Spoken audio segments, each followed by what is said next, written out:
ఈ సినిమా చూసిన ప్రతి ఒక్క ఆడియన్ కానీ, ప్రతి ఒక్క థియేటర్లో చూసిన ప్రతి ఒక్క ఆడియన్ కానీ, ప్రేక్షకులు కానీ, ప్రేక్షక దేవుళ్ళు చాలా చాలా గొప్ప రెస్పాన్స్ ఇచ్చారు. అండ్ ఇది అంటే ఈ సినిమా ఏంటంటే ఒక లిమిటెడ్, డెఫినెట్గా ఏంటంటే లిమిటెడ్ అని మనం అనుకుంటున్నాం కానీ అందరికీ నచ్చే జానరు. డెఫినెట్గా ఈ సినిమా ఇవాళ ఫస్ట్ షో నుంచి ఇంకా ఈ సినిమా వెళ్తూనే ఉంటుందండి. రేపు కళ్యాణ్ గారు ఓజీ వచ్చేంతవరకు మా సినిమా మీరు ఎంత అద్భుతమైన షేర్ని చూడబోతారో డెఫినెట్గా నేను ఇప్పుడే చెప్తున్నాను. ఎందుకంటే నా సినిమా మీద నాకు అంత నమ్మకం.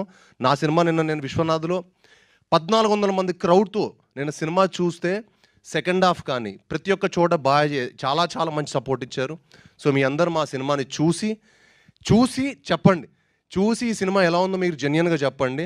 అంటే క్రిటిక్స్ని ఒప్పించేంత గొప్ప సినిమా కాకపోవచ్చు, కానీ ప్రేక్షక దేవుళ్ళని ఒప్పించేంత గొప్ప cinema. Thank you so much. And నిజంగానే ఒక సూపర్ ఫెంటాస్టిక్ సినిమాని ఇచ్చారు మీరు. ఫస్ట్ హాఫ్ అంతా హిల్లేరియస్గా వెళ్తుంటుంది. సెకండ్ హాఫ్లో సినిమా కథ తెలిసింది అనుకునే లోపు ట్విస్ట్ల మీద ట్విస్ట్లు వస్తుంటాయి అనమాట. కంప్లీట్గా పక్కా పైసా వసూలు సినిమా ఇది. And thank you so much for this film. ఎంత మంచి సినిమా.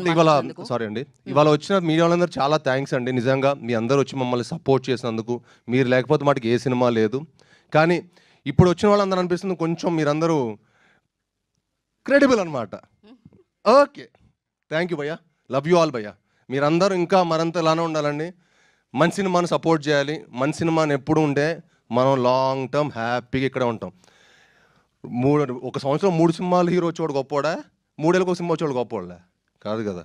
3 ఏళ్ళకి మనకి ఎన్నో సినిమాలు వస్తే మంచిది. మంచి సినిమాలు వస్తే హ్యాపీగా అందరం హ్యాపీగా ఉంటాం. Thank you.